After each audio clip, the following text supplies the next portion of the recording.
எல்லாருக்கும் வணக்கம். இந்த வீடியோவில் நம்ம முருங்கைக்காய் வறுவல் தான் பார்க்க போகிறோம். ஒரு பேனில் 25 மில்லி எண்ணெய் எடுத்துக்கலாம். எண்ணெய் காஞ்ச அப்புறமா ஒரு ஸ்பூன் கடுகு பொரிஞ்ச அப்புறமா அரை ஸ்பூன் சீரகம், கொஞ்சமாக கறிவேப்பிலை,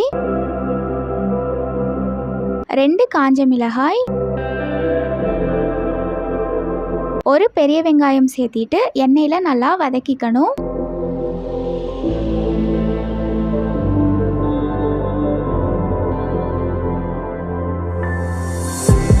கூடவே ஒரு ஸ்பூன் மஞ்சள் தூள் சேர்த்திட்டு நல்லா வதக்கிக்கலாம்.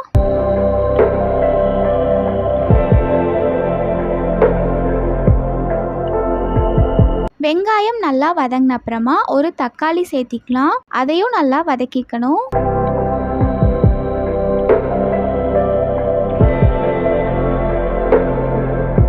தக்காளியும் வதங்கின அப்புறமா ஒரு கப் பொடியாக நறுக்கின முருங்கைக்காய் சேர்த்திக்கலாம். ஒரு ஸ்பூன் மிளகாய் தூள், அரை ஸ்பூன் கறி மசாலா தூள், ஒரு ஸ்பூன் மீன் சில்லி மசாலா சேர்த்திட்டு நல்லா கலந்து விட்டுக்கணும். கூடவே தேவையான அளவு உப்பும் சேர்த்திக்கலாம்.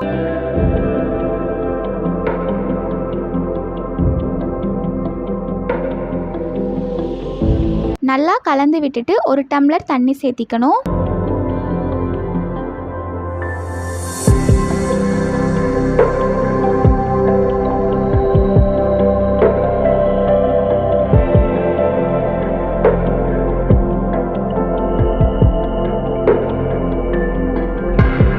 நம்ம சேர்த்திருக்க தண்ணி நல்லா சுண்டி வர அளவுக்கு நம்ம வேக வச்சுக்கணும்.